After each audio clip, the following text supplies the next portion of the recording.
पहला प्रश्न देखो, स्वपोषी पोषण के लिए आवश्यक है, दिया है ना। तो स्वपोषी पोषण के लिए क्या आवश्यक है, मैंने अभी किताब में मत देखो, प्रश्न सुनो। अभी जैसा मैं बताया कि स्वपोषी पोषण के लिए क्या क्या आवश्यक था, कार्बन डाइऑक्साइड, जल, सूर्य का प्रकाश और क्लोरोफिल। यानी इसमें क्या है, ये इन सभी चीज़ों की आवश्यकता पड़ती है। फिर देखो दिया है प्रकाश संश्लेषण के लिए क्या आवश्यक है। तो प्रकाश संश्लेषण के लिए क्या आवश्यक है, ऑक्सीजन, नंबर ए दिया है ऑक्सीजन, कार्बन डाइऑक्साइड, क्लोरोप्लास्ट एवं अंधकार। फिर दिया है बी वाला देखो, कार्बन डाइऑक्साइड, जल, माइटोकॉन्ड्रिया एवं सूर्य का प्रकाश।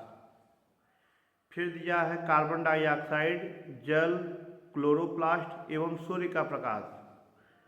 और दिया है नाइट्रोजन, जल, क्लोरोप्लास्ट एवं सूर्य का प्रकाश। तो इसमें हमारा सही होगा का क्या क्या ज़रूरत है, अभी मैंने बताया आपको कि सूर्य का प्रकाश चाहिए, जल चाहिए, और क्या चाहिए, CO2 यानी कार्बन डाइऑक्साइड चाहिए, और क्या चाहिए, क्लोरोप्लास्ट चाहिए, जिसे हरित लवक के रूप में जानते हैं। तो अब देखिए ये भी चीज़ें हैं, ये नहीं है कि आप इसको देख लिए, आपको कॉन्सेप्ट होना चाहिए। कॉन्सेप्ट का मतलब ये जो ज्ञान होना चाहिए, तभी आप कर पाएंगे। अभी पूछ दिया प्रकाश संश्लेषण किसे कहते हैं, तो यही प्रकाश संश्लेषण ही है।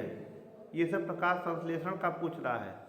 प्रकाश संश्लेषण का मतलब ये है कि सूर्य के प्रकाश की उपस्थिति में, प्रकाश संश्लेषण शब्द को ध्यान से सुनो। प्रकाश मतलब होता है प्रकाश, और संश्लेषण का मतलब होता है निर्माण करना। यानी कि हम लोग प्रकाश की उपस्थिति में क्या बना रहे हैं, तो हम लोग नहीं बनाते हैं, क्योंकि हम लोगों के पास ऐसी चीज़ें नहीं हैं। ये पेड़ पौधे बनाते हैं, हरे पेड़ पौधे। अब ऐसे इसको प्रकाश संश्लेषण को ऐसे परिभाषित कर सकते हैं कि सूर्य के प्रकाश की उपस्थिति में हरे पेड़ पौधे क्लोरोफिल की सहायता से। क्यों क्लोरोफिल की सहायता से, क्लोरोफिल क्या करते हैं, सूर्य के प्रकाश को अवशोषित करते हैं, उसको बांधने का काम करते हैं। अभी जैसे मान लीजिए मोबाइल है और टावर न रहे, तो आप बात कर पाएंगे। वो क्या कर रहा है, टावर कहीं से सिग्नल को कैच कर रहा है, वहाँ से जिससे आप बात कर रहे हैं फ़ोन से, उसकी आवाज़ को कैच कर रहा है और आपके मोबाइल तक भेज रहा है, और फिर आपकी मोबाइल की आवाज़ को, आपकी आवाज़ को ले रहा है और फिर वहाँ तक उसको भेज रहा है। ऊपर सैटेलाइट होता है, वहाँ भेजता है। यानी कि कहीं ना तो कहीं आपके मोबाइल में भी कोई ऐसी चीज़ होगी जो टावर से जो किरणें निकल रही हैं उनको अवशोषित कर रही हैं। नहीं, अगर आपकी मोबाइल सही रहती, वो चीज़ नहीं रहती, तो आप नहीं देख पाते, नहीं बात कर पाते। तो उसी तरह से पत्तियों में जो क्लोरोफिल होता है वो सूर्य के प्रकाश को बांधता है। तो ऐसे लिख सकते हैं कि हरे पेड़ पौधे सूर्य के प्रकाश की उपस्थिति में जल, या हरे पेड़ पौधे सूर्य के प्रकाश की उपस्थिति में क्लोरोफिल की सहायता से, अब क्या नीचे लेते हैं, जल, खनिज लवण और कार्बन डाइऑक्साइड आदि का प्रयोग करके अपना भोजन स्वयं बनाते हैं। इसी प्रक्रिया को प्रकाश संश्लेषण कहते हैं। बस इतना ही लिखना है, बस सोचना है कि कोई पौधा है आपके घर में, आपके बाहर, घर के बाहर, खेत में, वो अपना भोजन कैसे बना रहे हैं। भाई उनको समय समय पर हम पानी देते हैं, समय पृथ्वी के अंदर पोषक तत्व हैं, वायुमंडल में क्या है, कार्बन डाइऑक्साइड। आप सभी लोगों को पता है कि पौधे कौन सी गैस लेते हैं, कार्बन डाइऑक्साइड। तो वो किसका किसका उपयोग कर रहे हैं, सूर्य के प्रकाश का उपयोग कर रहे हैं। कैसे कर रहे हैं, पत्तियां हरी हैं, क्लोरोफिल है, वही सूर्य के प्रकाश को बांध ले रहा है, और फिर नीचे से क्या ले रहा है, जल, और क्या ले रहा है, पोषक तत्व। वायुमंडल से क्या ले रहा है, कार्बन डाइऑक्साइड। इन्हीं सबको मिला करके वो अपना भोजन स्वयं बनाते हैं। और चूँकि कब बना रहे हैं, प्रकाश की उपस्थिति में ही बन रहा है, तो इसी प्रक्रिया को क्या कहते हैं, प्रकाश संश्लेषण। और आपको ये याद करना पड़ेगा, ये फार्मूला दिया हुआ है 6CO2 प्लस 12H2O बराबर, अब चिन्ह पे लिखा गया है सूर्य का प्रकाश, और क्या दिया है क्लोरोप्लास्ट, और उसके बाद दिया हुआ है C6H12O6 यानी C6H12O6 पर धन 6O2 6O2 और धन 6 यानी कि 6H2O इतना बनता है। जब पौधे प्रकाश संश्लेषण करते हैं तो उस समय पौधों से ऑक्सीजन गैस निकलती है, और वही ऑक्सीजन गैस हम लोगों के वायुमंडल में आती है, और उस ऑक्सीजन गैस का उपयोग हम लोग श्वसन प्रक्रिया में करते हैं। तो इतना आप लोगों को हो गया होगा। अब देखिए प्रश्न नंबर, देखिए 5वें में, तीसरा में क्या दिया है, पादपों में प्रकाश संश्लेषण द्वारा भोजन का निर्माण होता है। तो चूँकि ये सारी प्रक्रिया कहाँ हो रही हैं, पत्ती में। जो पेड़ पौधे होते हैं उनमें भोजन का निर्माण कहाँ होता है, उनकी पत्तियों में होता है। कहाँ होता है, पत्तियों में होता है। फिर दिया है निम्नलिखित समीकरणों में से कौन सी समीकरण को प्रकाश संश्लेषण प्रक्रिया का समीकरण माना जाता है। तो उत्तर होगा, देखिए 6CO2 12H2O C6H12O6 6H2O और प्लस क्या दिया है O2 6O2, ये बोर्ड पे लिखा हुआ है ना, यही चीज़ बनता है। अब देखिए अगला क्या है कि पौधों में प्रकाश संश्लेषण का उत्पाद है। प्रकाश संश्लेषण के बाद क्या क्या बन रहा है आप बताइए। आप देख रहे हैं कि तीर के इधर लिखा गया है ग्लूकोज C6 C6H12O6 को हम लोग ग्लूकोज कहते हैं, और क्या बन रहा है ऑक्सीजन, और क्या बन रहा है जल। तो उत्पाद क्या है, क्या चीज़ बनता है, ग्लूकोज बनता है, ऑक्सीजन बनता है और जल बनता है। तो देखिए उत्तर में भी दिया है ग्लूकोज, ऑक्सीजन और जल। फिर देखिए प्रकाश संश्लेषण प्रक्रम के दौरान क्या संश्लेषित नहीं होता है। संश्लेषित नहीं होता है मतलब क्या नहीं बन रहा है। अब बताइए क्या नहीं बन रहा है, ऑक्सीजन नहीं बन रहा है कि CO2 नहीं बन रहा है कि जल नहीं बन रहा है कि ग्लूकोज नहीं बन रहा है। आप लोग यहाँ पे देखेंगे बोर्ड में कि आप देखेंगे कि तीर के इधर जो चीज़ लिखा हुआ वो बन रहा है, और जो तीर के इधर वाली चीज़ लिखा है वो मिल रहा है, बनाने में उसका सहयोग लिया जा रहा है। तो क्या क्या चीज़ बन रहा है, ग्लूकोज बन रहा है, जल बन रहा है, और क्या बन रहा है ऑक्सीजन, लेकिन कार्बन डाइऑक्साइड नहीं बन रहा है। कार्बन डाइऑक्साइड का उपयोग किया जा रहा है। अगला देखेंगे क्लोरोफिल अवशोषित करता है। क्लोरोफिल किसको अवशोषित करता है, तो अभी मैंने आपको बताया कि क्लोरोफिल सूर्य के प्रकाश को अवशोषित करता है। अगला देखेंगे प्रकाश संश्लेषण अभिक्रिया में मुक्त O2 का स्रोत होता है, यानी कि ऑक्सीजन कहाँ से बन रही है। अभी मैंने बाहर आप लोगों को बताया था कि जब जल टूटता है, पानी टूटता है, तो पानी के टूटने से ही क्या प्राप्त होता है ऑक्सीजन। और यही परीक्षा, ये जो प्रश्न है कि O2 कहाँ से प्राप्त होता है, ये जो प्रश्न पूछा गया आप लोगों में, यही प्रश्न हम लोगों की परीक्षा में पूछा गया था और बहुत लोग नहीं कर पाए थे। ये चीज़ें याद करने से नहीं होती हैं कि ये पढ़ लिए हो गया, आपको कॉन्सेप्ट होना चाहिए। तो मेरा दिमाग उस समय कहा था कि जो परीक्षा में थे, तो परीक्षा में मेरा दिमाग तुरंत ये क्लिक किया कि जो CO2 है, ये CO2 जो टूटता है तो उससे बनता है आपका ग्लूकोज। लेकिन जो पानी टूटता है, जब पानी टूटेगा तो पानी के टूटने से ऑक्सीजन गैस बनती है। और पानी में भी देखिए पानी का निर्माण कैसे होता है, हाइड्रोजन और ऑक्सीजन से। तो जब हाइड्रोजन और ऑक्सीजन से पानी का निर्माण होता है, फिर ये जब दोबारा टूटेंगे तो ऑक्सीजन गैस रिलीज होगी, मुक्त होगी। तो यही प्रश्न पूछ दिया, प्रकाश संश्लेषण अभिक्रिया में मुक्त ऑक्सीजन का स्रोत होता है। तो मुक्त ऑक्सीजन का स्रोत है CO2 से, जल से, ग्लूकोज से, ATP से। तो क्या हो जाएगा जल से। प्रकाश संश्लेषण प्रक्रम के दौरान घटित होने वाली घटनाएं हैं। क्या कौन कौन सी घटना घटित हो रही है?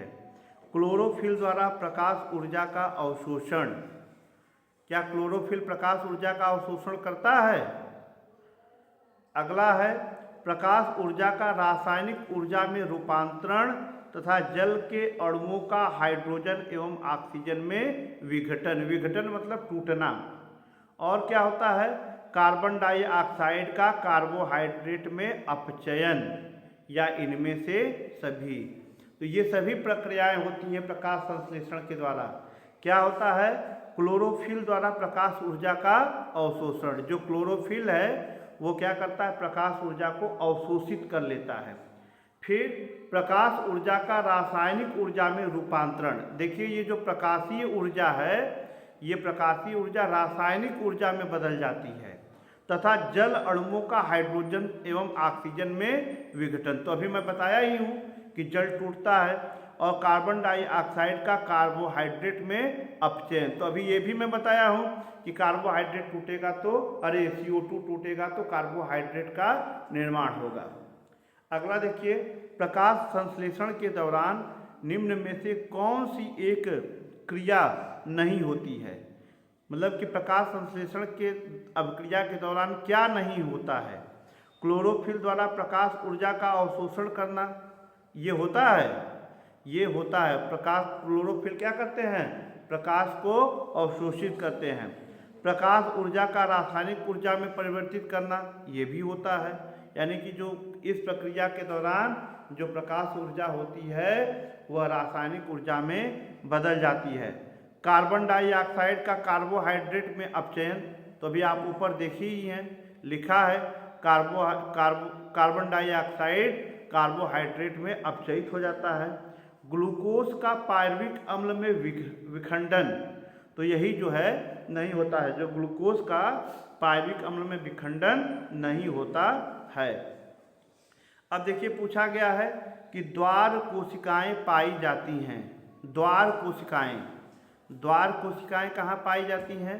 तो देखिए आप लोग कभी पत्ती को देखे होंगे या ध्यान से देखिएगा, ये भी मैं पढ़ाया हूँ।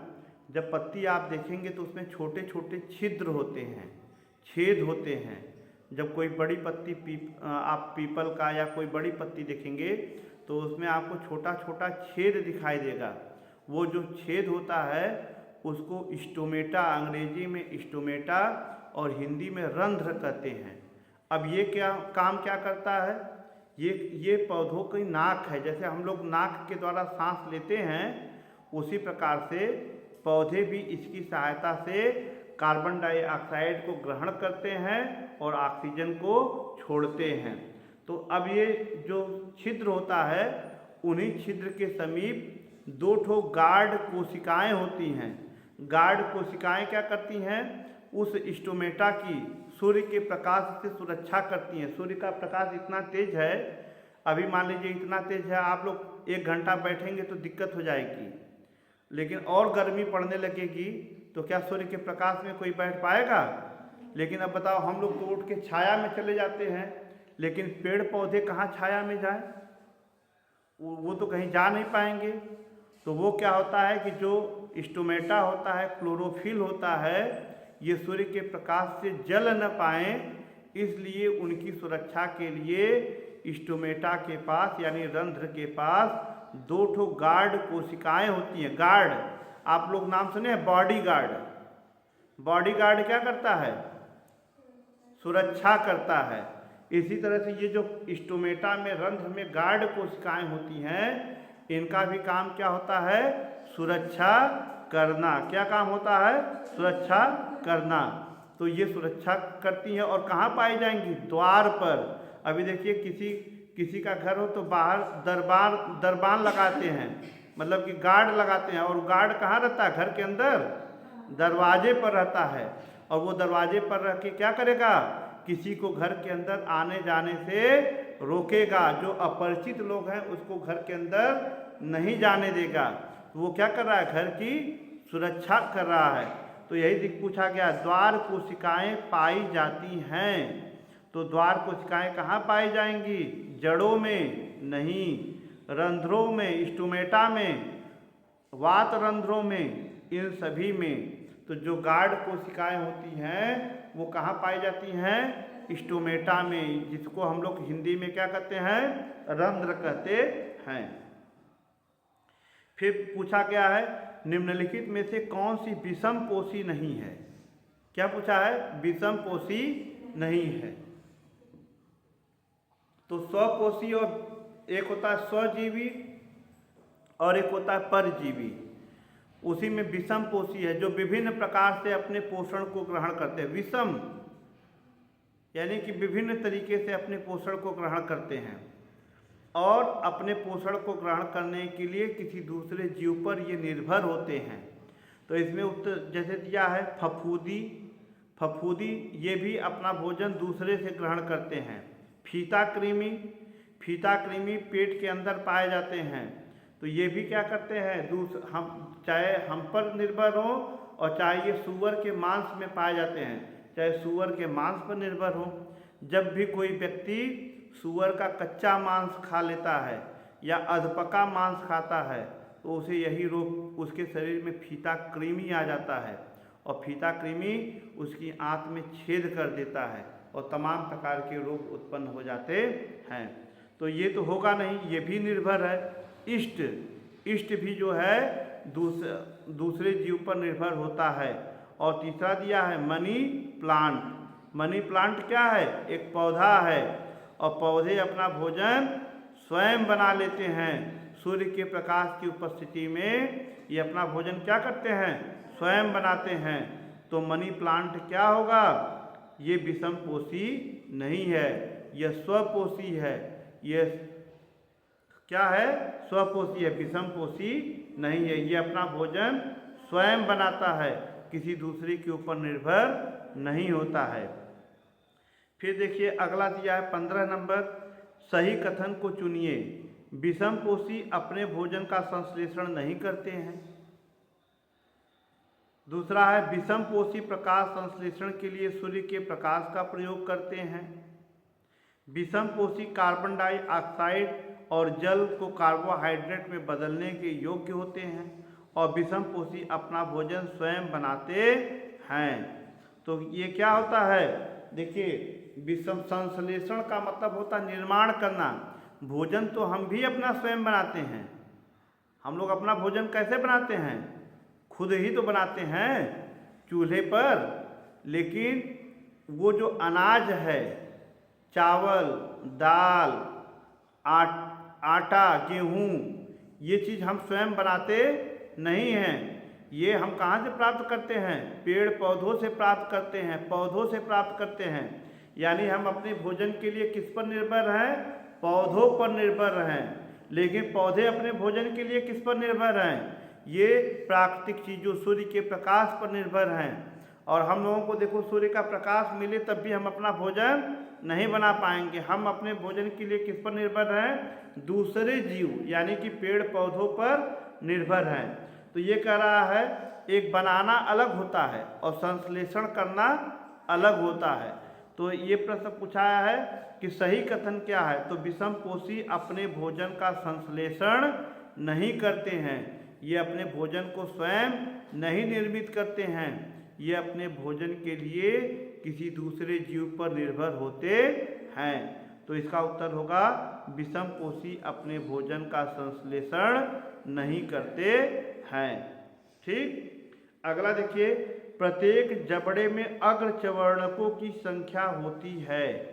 अग्रचवर्णक यानी कि दांत की बात कर दिया, तो प्रत्येक जबड़े में अग्रचवर्णकों की संख्या होती है 2 जोड़ी। कितना?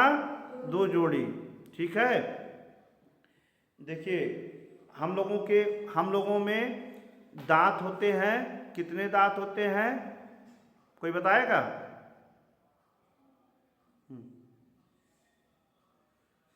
बताओ, कुछ भी बताओ, गलत सही।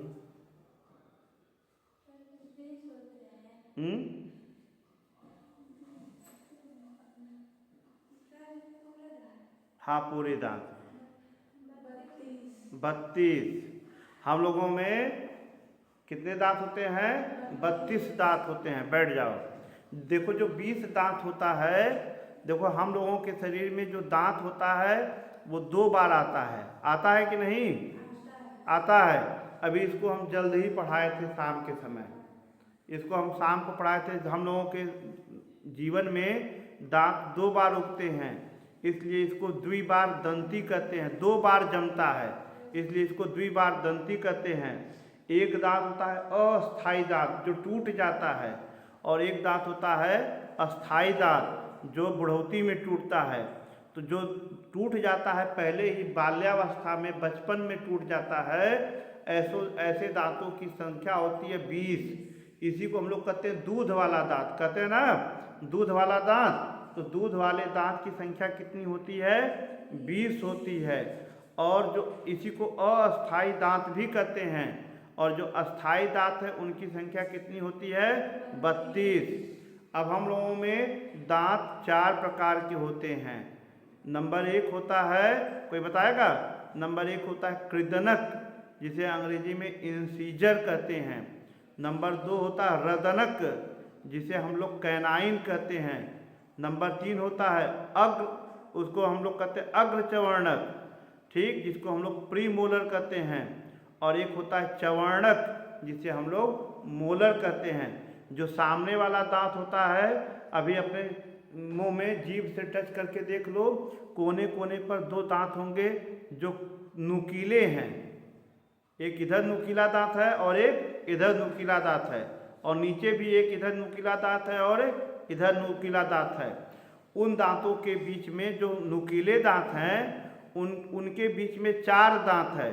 चाहे तो जीभ से टच करके देख लो नुकीले के बाद, एक यहाँ होगा, 2 यहाँ और एक यहाँ, 4 दांत। ये जो 4 दांत हैं वो होते हैं, कौन होते हैं? इंसीजर, जिसे कृदनक कहते हैं, कृंतक भी कहते हैं। ये काटने और काटने का काम करते हैं। जैसे किसी को काटना ही है तो किससे काटते हो? कौन से दांत का उपयोग होता है? नहीं तो अपना हाथ काट के देखो, देखो किस दांत का उपयोग हो रहा है। अमरूद काटना हो तो किसका उपयोग होता है? लेकिन अगर ऊख छीलना हो तो, ऊख कभी चूहे हो, किसका उपयोग करते हो? नुकीले वाले दांत का। किसका? इससे हम लोग नहीं काटते हैं ऊख को, लेकिन अगर हमको अमरूद खाना हो तो इससे काटते हैं, सेब खाना हो तो इससे काटते हैं, ठीक। तो ये दांतों का अलग अलग है, इसको हम पढ़ाए हैं, उसको देख लेना। तो ये पूछा है कि प्रत्येक जबड़े में अग्रचवर्णकों की संख्या कितनी होती है? 2 जोड़ी। कितनी होती है? 2 जोड़ी, यानी कि 4 होती है। हम लोगों में 32 दांत होते हैं। सूत्र पूछता है 21-23 बटा 21-23, 2-1-2-3 बटा 2-1-2-3 गुणे 2 बराबर 32। इस तरह से है, लेकिन अब क्या हम कहें, कहना ही क्या है। अब देखिए पूछ दिया अभी नीचे, मनुष्य में दूध के दांतों की संख्या कितनी होती है? तो मनुष्य में दूध के दांतों की संख्या कितनी होती है? 20। अभी हम बता दिए। मनुष्य में पाचन की शुरुआत किस अंग से होती है? तो मनुष्य में पाचन की शुरुआत मुख से होती है, यकृत से होती है, छोटी आंत से होती है, या पित्ताशय से होती है। तो कहाँ से होती है? मुख से। देखिए कैसे होती है मुख से पाचन की शुरुआत। जब हम कोई भी चीज़ खाते हैं तो हमारे जैसे ही खाते हैं तो हमारे मुख में लार ग्रंथियाँ होती हैं। लार ग्रंथियों में टाइलिन एंजाइम या एमाइलेज एंजाइम होता है, और ये क्या करता है? ग्लूकोज को तोड़ने का काम करता है, यानी कि भोजन का पाचन हमारे मुख के अंदर से ही शुरू हो जाता है। निम्नलिखित में से मनुष्य की लार में पाया जाता है, देखिए पूछ दिया, तो मनुष्य की लार में क्या पाया जाता है? टाइलिन पाया जाता है, लाइसोजाइम पाया जाता है, पेप्सिन पाया जाता है, या दोनों ए व बी। तो हम लोगों की लार में अभी तो मैंने टाइलिन बताया ही है, उसके अलावा एक और एंजाइम होता है जिसका नाम है लाइसोजाइम। लाइसोजाइम क्या करता है कि अगर हम खाना खाते हैं, हाथ नहीं धुले हैं, कोई उसमें कीटाणु है, जीवाणु है, तो उस जीवाणु को मारने का काम करता है। ये हमारे लार में ही पाए जाते हैं। हम लोगों के आंसू में भी लाइसोजाइम पाया जाता है। जब रोते हैं आंसू निकलता है तो उसमें भी लाइसोजाइम पाया जाता है। अब अगला देखते हैं, यकृत स्रावित करता है। यकृत से क्या निकलता है? यकृत का मतलब लीवर, लार निकलता है, अग्नाशय रस निकलता है, जठर रस निकलता है या पित्त रस निकलता है। तो यकृत में पित्त का निर्माण होता है। किसका निर्माण होता है? पित्त का। और पित्त का निर्माण होगा तो यकृत से क्या निकलेगा? पित्त निकलेगा। पित्त रस का स्राव होता है। कहाँ से होता है? पित्ताशय द्वारा, यकृत द्वारा, अग्नाशय द्वारा, अमाशय द्वारा। तो कहाँ से होगा? यकृत द्वारा। अब सोचेंगे कि नहीं याद है तो कहेंगे कि पित्ताशय द्वारा। पित्ताशय से यकृत पित्त नहीं निकलता है। हमारा जो लीवर होता है, जो यकृत होता है, यकृत में पित्त का निर्माण होता है। पित्त कहाँ बनता है? लीवर में, यकृत में। और जब वो पित्त बन जाता है तो हमारे लीवर के पास ही एक थैली होती है जिसका नाम होता है पित्ताशय, और उसी पित्ताशय में यकृत आकर के इकट्ठा हो जाता है। ये चीज़ें भी मैं बता चुका हूँ, ये सारी चीज़ें अभी मैं जल्द ही बताया था। फिर है अगला प्रश्न है, निम्नलिखित में से अग्नाशयी रस के संबंध में सत्य कथन है। अग्नाशयी रस में क्या क्या निकलता है वही पूछा गया है। ट्रिप्सिन प्रोटीन लाइपेज कार्बोहाइड्रेट को पचाता है। ट्रिप्सिन पायसीकृत वसा लाइपेज प्रोटीन को पचाता है। ट्रिप्सिन और लाइपेज वसा को पचाते हैं। ट्रिप्सिन फिर क्या है? ट्रिप्सिन प्रोटीन और लाइपेज पायसीकृत वसा को पचाता है। तो देखिए हम लोगों के अग्नाशय से ट्रिप्सिन निकलता है, कई प्रकार के एंजाइम निकलते हैं। अग्नाशय जो होता है ये हम लोगों के पेट में ही होता है, और यहाँ से अग्नाशयी रस निकलता है। और अग्नाशयी रस आकर के जब भोजन हमारे अमाशय से छोटी आंत में आता है उसी समय ये अग्नाशयी रस जाकर के भोजन में मिल जाता है। और ट्रिप्सिन क्या करता है? प्रोटीन को पचाता है। और जो लाइपेज होता है, लाइपेज जो होता है वह वसा को पचाता है। वसा मतलब हम लोग तेल, घी, अन्य चीज़ें जो खाते हैं तो वसा को पचाने का काम कौन करता है? लाइपेज करता है। इसके अलावा और हम जान लें, जैसे हमारा भोजन जाता है मुख से, यहाँ से होते हुए अमाशय में जठर ग्रंथियाँ पाई जाती हैं, और जठर ग्रंथियों से जठर रस निकलता है। जठर रस में पेप्सिन, रेनिन और HCl एंजाइम निकलते हैं। पेप्सिन प्रोटीन को पचाता है, रेनिन दूध प्रोटीन को पचाता है, और HCl इन पेप्सिन और रेनिन को सक्रिय करने का काम करता है। भोजन को सड़ने से बचाता है, हानिकारक जीवाणुओं को मारता है, ये सब काम करता है। तो ये भी कहीं ना तो कहीं अभी देखो प्रश्न आ ही जाएगा। फिर देखिए है वह एंजाइम जो सुक्रोज को ग्लूकोज तथा फ्रक्टोज में बदलता है। कौन सा एंजाइम सुक्रोज को ग्लूकोज तथा फ्रक्टोज में तोड़ता है? सुक्रेज, लैक्टेज, लाइपेज, नास्टेज। तो कौन सा है? सुक्रेज। देखिए जो लैक्टोज होता है, जो लैक्टेज है, जब हम लोग दूध पीते हैं तो दूध का जो मीठापन होता है, अगर प्योर दूध है तो कहते हैं आज का दूध अच्छा है, मीठ लगत है। तो वो जो मीठापन होता है वो इसी लैक्टोज के कारण होता है। किसके कारण होता है? लैक्टोज के कारण। और लाइपेज यानी वसा, तो वो पूछा क्या है कि सुक्रोज को ग्लूकोज तथा फ्रक्टोज में टूटता है। तो सुक्रोज को कौन तोड़ेगा? सुक्रेज तोड़ेगा। ठीक है। अगर लैक्टोज को कौन तोड़ेगा? लैक्टेज तोड़ेगा। लैक्टेज एक एंजाइम का नाम है, तो इसी से समझ लेना। फिर है वह प्रक्रियाएं जिनमें जटिल कार्बनिक अणु सरल अणुओं में टूटते हैं, उन्हें उपचयी अभिक्रिया कहते हैं, अपचयी अभिक्रिया कहते हैं, या A और B दोनों है, या सामान्य अभिक्रिया। तो वह प्रक्रिया जिसमें जटिल कार्बनिक अणु सरल कार्बनिक अणुओं में टूटते हैं, इसी को हम लोग पाचन भी कहते हैं। पाचन क्या है? पाचन के दौरान जो जटिल कार्बनिक चीज़ें होती हैं वह सरल कार्बनिक अणुओं में टूट जाती हैं, और यह एक अपचयन अभिक्रिया है। कौन सी अभिक्रिया है? अपचयन अभिक्रिया।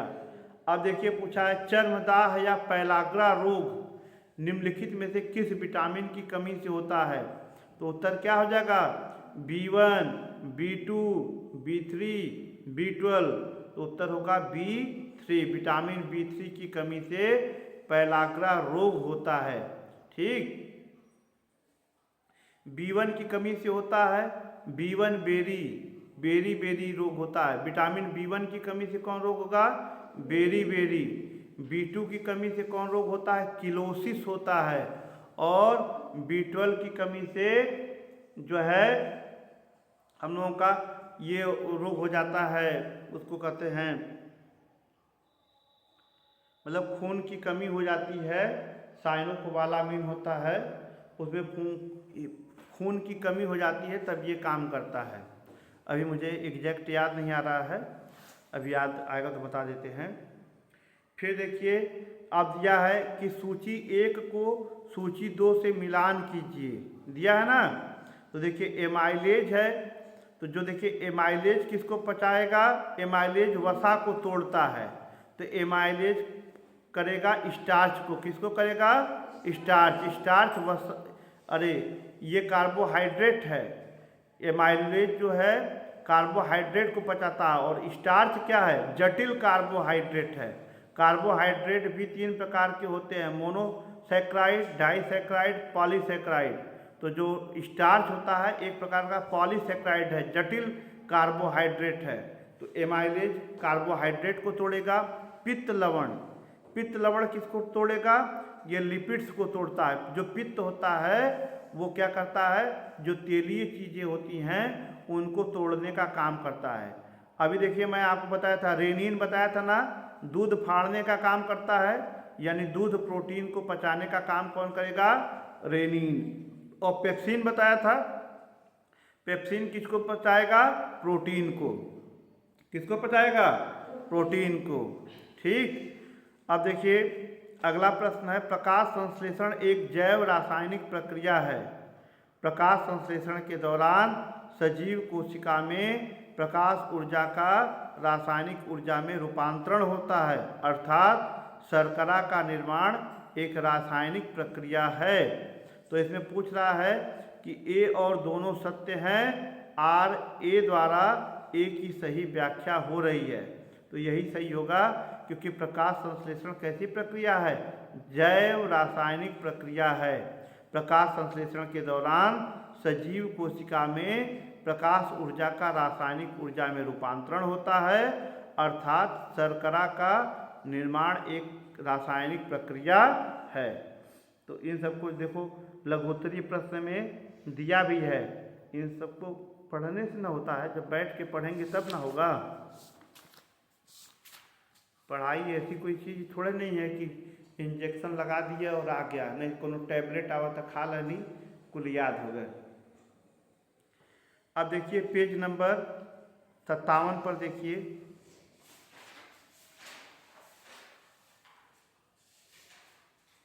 देख रहे हैं पेज नंबर 57।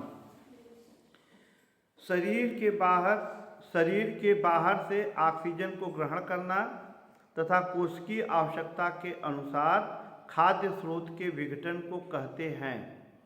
ठीक है, तो क्या दिया है? शरीर के बाहर से ऑक्सीजन को ग्रहण करना तथा कोशिकीय आवश्यकता के अनुसार खाद्य स्रोत के विघटन को कहते हैं उत्सर्जन, जनन, श्वसन, प्रकाश संश्लेषण।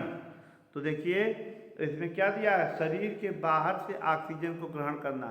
तो हम लोग ऑक्सीजन गैस लेते हैं, कौन सी गैस लेते हैं? Carbon dioxide. ऑक्सीजन कहाँ से लेते हैं? शरीर के अंदर से कि शरीर के बाहर से? बाहर से। तो कह रहा है कि ये ऑक्सीजन को हम लोग कहाँ से ग्रहण कर रहे हैं? अपने चारों तरफ जो वायुमंडल है वहाँ से ग्रहण कर रहे हैं। और ये क्या करता है? ऑक्सीजन जा कर के अभी इसको भी मैं शायद जल्द ही यहाँ पे या तो वहाँ बताया था।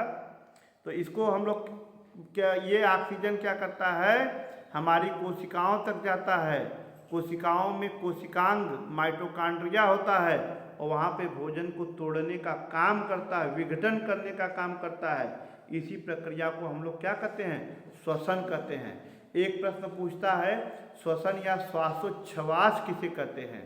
तो श्वासोच्छ्वास किसे कहते हैं कि वायुमंडल से ऑक्सीजन को ग्रहण करना और पुनः वायुमंडल में कार्बन डाइऑक्साइड को छोड़ देना, ये जो प्रक्रिया होती है इसे क्या कहते हैं, श्वासोच्छ्वास।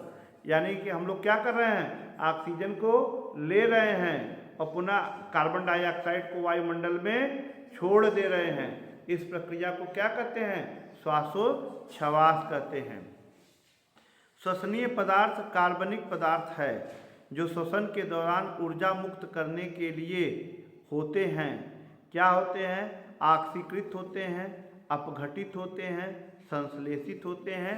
तो ये क्या होते हैं, ऑक्सीकृत होते हैं। ऑक्सीजन की उपस्थिति में टूटता है तो ऑक्सीकृत होते हैं। किस श्वसन से सर्वाधिक ऊर्जा प्राप्त होती है। ठीक, अब देखिए, अब ध्यान से सुनिए, उसको मत सुनिए। देखिए, जो श्वसन होता है वह दो प्रकार का होता है। एक होता है आक्सी श्वसन और एक होता है अनाक्सी श्वसन। आक्सी श्वसन का मतलब ये होता है ऑक्सीजन की उपस्थिति में टूटना, और अनाक्सी श्वसन का मतलब होता है ऑक्सीजन की अनुपस्थिति में टूटना। तो जैसे हम लोग जब ऑक्सीजन गैस लेते हैं तो हमारे माइटोकॉन्ड्रिया में जो चीज़ें भोजन है वो ऑक्सीजन की उपस्थिति में टूटता है, और जब हमारे शरीर में ये चीज़ें ऑक्सीजन की उपस्थिति में टूटती हैं तो हमारे शरीर के अंदर 38 एटीपी बनता है। एटीपी को यही प्रश्न पूछता है, एटीपी क्या है। इसका फुल फॉर्म होता है एडेनिन, ए से एडेनिन, टी से ट्राई और पी से फास्फेट। एटीपी को ऊर्जा की मुद्रा कहते हैं, नोट कहते हैं, करेंसी कहते हैं, ये हमारे शरीर में। तो जब ऑक्सी श्वसन होता है तो 38 एटीपी बनता है, और अनाक्सी श्वसन होता है तो कितना एटीपी बनता है, 2 एटीपी बनता है। कितना, 2 एटीपी। तो किसमें ज़्यादा एटीपी बन रहा है, ऑक्सी श्वसन में कि अनाक्सी श्वसन में। ऑक्सी श्वसन में। ऑक्सी श्वसन में कितना बना, 38, और अनाक्सी श्वसन में कितना बना, 2 एटीपी। तो किसमें ज़्यादा बन रहा है, ऑक्सी श्वसन में। क्यों, क्योंकि ऑक्सी श्वसन में कितना बन रहा है, 38, और अनाक्सी श्वसन में कितना बन रहा है, 2 एटीपी। ये सारी चीज़ें पढ़ाया हुआ है। तो आगे देखते हैं, कोशिकीय प्रक्रमों में ऊर्जा मुद्रा है। अभी मैंने कहा ना, मुद्रा रुपया कहते हैं, करेंसी कहते हैं। तो ऊर्जा की मुद्रा क्या है, एटीपी। क्या है, एटीपी। एटीपी को ही ऊर्जा की मुद्रा कहते हैं, क्योंकि देखिए हमारे शरीर में जो ऊर्जा है वह एटीपी के रूप में प्राप्त होती है। किसके रूप में, एटीपी के रूप में। डायरेक्ट ऊर्जा नहीं बनती है, वह एटीपी के रूप में प्राप्त होती है। अगला देखिए, अभी देखिए ये प्रश्न ये भी आ गया कि एक अणु ग्लूकोज के पूर्ण ऑक्सीकरण से कितने एटीपी अणु प्राप्त होते हैं। तो अभी मैंने आपको बताया कि ऑक्सीकरण हो रहा है, ऑक्सीजन की उपस्थिति में टूट रहा है। तो 32 बनेगा, 34 बनेगा, 36 बनेगा कि 38 बनेगा। कितना बनेगा, 38 एटीपी। अभी मैंने आपको बताया ना कि ऑक्सीजन की उपस्थिति में टूटेगा तो कितना एटीपी बनेगा, 38, और अनाक्सी श्वसन यानी कि ऑक्सीजन की अनुपस्थिति में टूटेगा तो कितना एटीपी बनेगा, 2 एटीपी। एल्कोहल का निर्माण होता है। एल्कोहल का निर्माण कब होता है, ऑक्सी श्वसन में, किण्वन में, ग्लाइकोलाइसिस में, और इनमें से कोई नहीं। तो एल्कोहल मतलब शराब, इसका निर्माण होता है किण्वन से। देखिए, जो महुआ होता है, कोई चीज़ होती है तो उसको खूब सड़ाते हैं, उसमें ईस्ट वगैरह बैक्टीरिया डाल देते हैं, और जब वो सड़ता है तो शराब बनता है। तो एल्कोहल का निर्माण किससे होता है, किण्वन से। चलिए अगला प्रश्न कोई पढ़े, चलो पढ़ो चांदनी।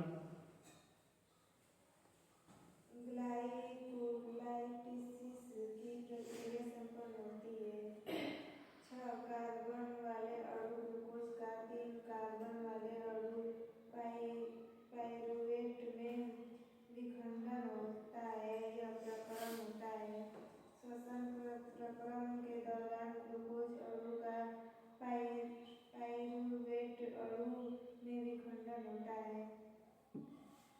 देखिए, बैठ जाओ। अब यह देखिए पूछ रहा है कि ग्लाइकोलाइसिस की प्रक्रिया कहाँ होती है। हमारे शरीर में दो प्रक्रिया, जो ग्लूकोज है, ये जो ग्लूकोज बना है, ये ग्लूकोज हम लोग क्या करते हैं, पौधों से प्राप्त करते हैं। हम जब पौधों से चावल या गेहूँ या दाल, ये जो भी चीज़ें खाते हैं, तो इनसे हमको ग्लूकोज मिलती है, कार्बोहाइड्रेट मिलती है, और यह ग्लूकोज हमारे शरीर के अंदर जाता है और टूटता है। तो ये टूटता है, तो इसके लिए दो प्रक्रिया होती है। ये एक प्रक्रिया है ग्लाइकोलाइसिस प्रक्रिया, और एक होती है क्रेब्स चक्र होती है। दो प्रक्रियाएं होती हैं, ग्लाइकोलिसिस और क्रेब्स चक्र होती हैं। तो ये कह रहा है कि ग्लाइकोलिसिस की प्रक्रिया कहाँ होती है हमारे शरीर में। माइटोकॉन्ड्रिया के मैट्रिक्स में, कोशिका द्रव्य में, केंद्रक द्रव्य में, लाइसोसोम में। तो ये जो होती है यह कोशिका के द्रव्य में होती हैं। और जो क्रेब्स साइकिल है वो उसमें माइटोकॉन्ड्रिया में चलता है। कहाँ चलता है? माइटोकॉन्ड्रिया में। तो अभी इतना याद रखना कि ग्लाइकोलिसिस कहाँ होती है? कोशिका के द्रव्य में। कहाँ होती है? कोशिका के द्रव्य में ग्लाइकोलाइसिस की प्रक्रिया होती है। और ग्लाइकोलाइसिस की प्रक्रिया में हमें केवल 2 ATP प्राप्त होता है। कितना? 2। और जो क्रेब्स साइकिल चलती है, क्रेब्स चक्र जो चलता है, क्रेब्स चक्र में हमें 38 ATP का लाभ होता है। कितने का? 38 ATP का। ये भी अभी कहीं ना तो कहीं प्रश्न आ ही जाएगा। देखिए, ग्लाइकोलाइसिस का अंतिम उत्पाद क्या है? तो ग्लाइकोलाइसिस का अंतिम उत्पाद क्या है, ये भी चलिए शब्द यहाँ पे देख लेते हैं। प्रोटीन, पायरुवेट, फास्फेट और फ्रक्टोज। तो ग्लाइकोलाइसिस का अंतिम उत्पाद होता है पायरुवेट। याद रखना, ग्लाइकोलाइसिस के अंत में क्या बनता है? पायरुवेट। अब देखिए आ गया, ग्लाइकोलाइसिस के अंत में कितने ATP अणुओं का सीधा लाभ होता है। तो अभी मैंने आपको बताया है कि ग्लाइकोलाइसिस में आपको कितने ATP प्राप्त होते हैं? 2 ATP प्राप्त होते हैं। पायरुवेट के विखंडन की प्रक्रिया संपन्न होती है, या ऑक्सीजन की उपस्थिति में पायरुवेट का ऑक्सीकरण कोशिका के किस भाग में होता है? तो ये जो होता है कोशिका द्रव्य में नहीं, केंद्रक में नहीं, फिर माइटोकॉन्ड्रिया में, अंतःप्रद्रव्यीय जालिका में। तो ये कहाँ होता है? माइटोकॉन्ड्रिया के अंदर, जहाँ पे ऑक्सी शोषण कर दिया, ऑक्सीकरण कर दिया, तो वो प्रक्रियाएं माइटोकॉन्ड्रिया के अंदर होती है। कहाँ होती हैं? माइटोकॉन्ड्रिया के अंदर होती हैं। अब देखिए प्रश्न पूछा है कि निम्नलिखित में से कौन सा या से कथन सही हैं? पायरुवेट को ईस्ट की सहायता से इथेनॉल और कार्बन डाइऑक्साइड में बदला जा सकता है। वायवीय जीवाणुओं में किण्वन होता है। माइटोकॉन्ड्रिया में किण्वन होता है, और किण्वन अवायवीय श्वसन का ही एक रूप है। तो जो किण्वन होता है, ये क्या पूछा गया है? कौन सा कथन सही है? तो जो पायरुवेट होता है, ईस्ट एक बैक्टीरिया होती है, जीवाणु होती है, उसकी सहायता से उसको इथेनॉल और कार्बन डाइऑक्साइड में क्या किया जाता है? बदल दिया जाता है। और किण्वन कैसी प्रक्रिया है? अवायवीय प्रक्रिया है, ऑक्सीजन की उपस्थिति में नहीं होती है, इसीलिए इसमें ऊर्जा का लाभ कम होता है। तो किण्वन कैसी प्रक्रिया है? अवायवीय प्रक्रिया। कैसी प्रक्रिया है? अवायवीय प्रक्रिया है। देखेंगे, अंतः श्वसन के दौरान वायु प्रवाह का सही मार्ग है। हम लोग जो श्वसन करते हैं उसका सही मार्ग क्या है? उत्तर देखते हैं, नासाद्वार, ये नाक से जाता है। यहाँ पे क्या है? ग्रसनी है यहाँ पे, फिर यहाँ पे कंठ है, और कंठ के बाद क्या है? श्वास नली, और श्वास नली के बाद हवा चली जाती है फेफड़े के अंदर, और फेफड़े के अंदर क्या होती हैं? कूपिकाएँ। ठीक है, गुब्बारे नुमा संरचना होती है जिसे कूपिका कहते हैं, और हवा जा कर के वहीं पर इकट्ठा हो जाती है। निम्न में से कौन सा विकल्प कंठ ध्वनि पेटिका के बारे में गलत है? तो इसका उत्तर है लेरिंग्स या कंठ। देखते हैं, यह एक अस्थिर पेटिका है, ग्लोटिस लेरिंग्स में खुलती है। भोजन निगलते समय ग्लोटिस एपिग्लॉटिस से ढक जाता है, जो भोजन को लैरिंक्स में जाने से रोकता है। और क्या कर रहा है? उपरोक्त सभी। तो लैरिंक्स या कंठ एक उपास्थि पेटिका है, यही जो है कि क्या है? गलत है। देखते हैं अगला क्या पूछाया गया है। श्वास नली की लंबाई कितनी होती है? तो कहीं आपका दिया है 20 सेंटीमीटर, 5 सेंटीमीटर, 10 से 12 सेंटीमीटर और 20 से 30 सेंटीमीटर। तो जो श्वास नली की जो लंबाई होती है यहाँ पे होती है, वो कहीं कहीं 10 से 12 और कहीं कहीं 10 से 15 सेंटीमीटर दिया रहता है। तो 10 से 12 यहाँ दिया है, तो 10 से 12 सेंटीमीटर क्या होगा? सही होगा। मनुष्य की श्वास नली की भित्ति में होती है सी आकार की उपास्थि, ओ आकार की उपास्थि, सी आकार की अस्थि, उपास्थि नहीं होती है। तो अभी मैं एक दिन आप लोगों को बता भी रहा था, कुछ लोग आए थे कि जो हमारी श्वास नली होती है उसमें सी आकार की उपास्थि होती है। कैसी होती है? सी आकार की उपास्थि।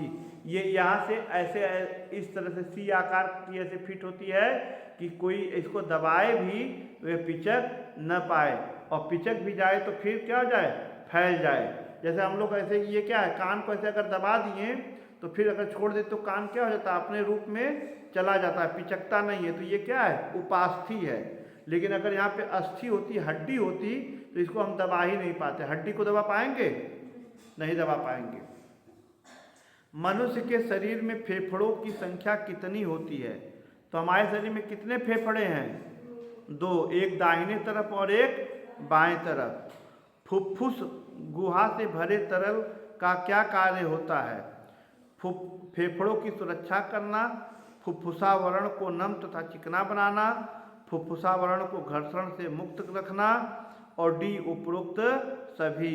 ये क्या करते हैं? फेफड़ों की सुरक्षा करते हैं और फुफ्फुसावरण को नम और चिकना बनाते हैं और घर्षण से मुक्त रखते हैं।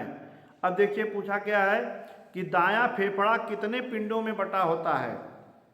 तो देखिए जो हम लोगों में फेफड़ा 2 होता है, एक इधर होता है और एक इधर होता है। जो दाहिने हाथ वाला फेफड़ा है उसमें 3 भाग होते हैं। कितने भाग होते हैं? 3। और जो बाएं हाथ की तरफ फेफड़ा है उसमें 2 भाग होते हैं। कितने भाग होते हैं? 2। दाहिने हाथ की तरफ 3 भाग और बाएं हाथ की तरफ 2 भाग। फुफ्फुसी कोशिकाएं पाई जाती हैं, तो फुफ्फुसी कोशिका स्टोमेटा में नहीं पाई जाएंगी। स्टोमेटा कहाँ पाया जाता है? पत्तियों में। कहाँ? हाँ, नहीं कह दिया कि फेफड़ा में, यकृत में, गुर्दे में, फेफड़े में। तो जो फुफ्फुसी कोशिकाएं होती हैं वह फेफड़े में होती हैं। मानव में गैसों का आदान प्रदान होता है कुपिका में, कंठ में, श्वास नली में, ब्रोंकोई में। तो जो कोपिका होती है वो गुब्बारे जैसी संरचना होती है, वहीं पर गैसों का आदान प्रदान होता है। वायु कोश किन कोशिकाओं से बनता है? तो यहाँ पे सीधे उत्तर याद कर ले, सल्की उपकला से। ठीक है, ये जो ऊतक हम लोग पढ़ेंगे तो ऊतक में कक्षा 9 में ये बताया गया है, एपिडर्मिस ऊतक, तमाम प्रकार के ऊतक होते हैं, तो वहाँ पे सल्की उपकला होते हैं। हीमोग्लोबिन महत्वपूर्ण भूमिका निभाता है, तो हीमोग्लोबिन श्वसन में, उत्सर्जन में, पाचन में, पोषण में। तो हीमोग्लोबिन किसमें महत्वपूर्ण भूमिका निभाता है? श्वसन में। हीमोग्लोबिन क्या करता है? जो हीमोग्लोबिन कहाँ पाया जाता है, कोई बता सकता है?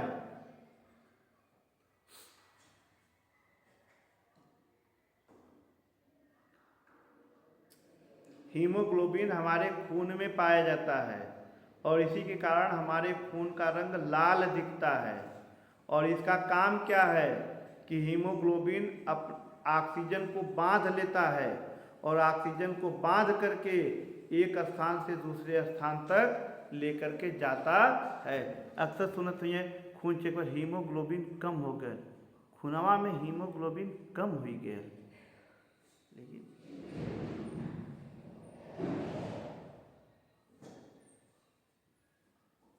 यही चीज़ है कि जितना पढ़ा दिया हूँ उतना तुम लोग अगर याद कर लेते तो अच्छा नंबर। हमेशा समझाता रहता था ऐसे ऐसे। लेकिन निम्नलिखित में से कौन सा कथन श्वसन के लिए सही है? अंतः श्वसन के समय पसलियाँ अंदर की ओर गति करती हैं और डायफ्राम ऊपर उठता है। कूपिकाओं में गैसों का आदान प्रदान होता है। इसके अंतर्गत कूपिका वायु से ऑक्सीजन रुधिर में फैलती हैं और रुधिर से कार्बन डाइऑक्साइड कूपिका में जाती है। फिर कह रहा है कि हीमोग्लोबिन ऑक्सीजन की तुलना में कार्बन डाइऑक्साइड के लिए अधिक संबंध रखते हैं। फिर कह रहा है गैसों के आदान प्रदान के लिए कूपिकाएं सतह की जगह को बढ़ाती हैं। तो इसमें हमारा दूसरा सही है। और कौन सा सही है? चौथा सही है। फिर है ईस्ट जैसे सैक्रोमाइसीस सेरिवेसी का उपयोग बेकिंग उद्योग में किण्वन के लिए किया जाता है। किण्वन के दौरान उत्पन्न हुई कार्बन डाइऑक्साइड प्रसार द्वारा ब्रेड के आटे को फूलने देती है। देखिए हम लोग जो ब्रेड खाते हैं तो ब्रेड कैसा होता है? गद्दीदार होता है ना। तो उसमें क्या डालते हैं? उसमें लोग ईस्ट डालते हैं और ईस्ट एक प्रकार का कवक है। और ईस्ट क्या करता है कि उसको उसमें कार्बन डाइऑक्साइड को बांध देता है, मतलब वो गद्दीदार हो जाता है। जो सोख्तानुमा होता है वो किसके द्वारा होता है? ईस्ट के कारण ही होता है। और जैसे देखिए सिरका रख देते हैं या जो शराब बनाते हैं तो उसमें अपने आप ईस्ट उत्पन्न हो जाता है। और जब ईस्ट उत्पन्न हो जाता है तो वो जो है कि क्या करता है? अनाक्षी श्वसन करता है, अवायवीय श्वसन करता है और उस समय एल्कोहल और कार्बन डाइऑक्साइड का निर्माण करता है। तो ये पूछा क्या है? तो इसमें हो जाएगा ए, और जो ए भी सही है और आर दोनों सत्य हैं। आर द्वारा ए की सही व्याख्या हो रही है। तो इतना आज के लिए इतना ही। बाकी और हैं वो कब होगा? कल उसको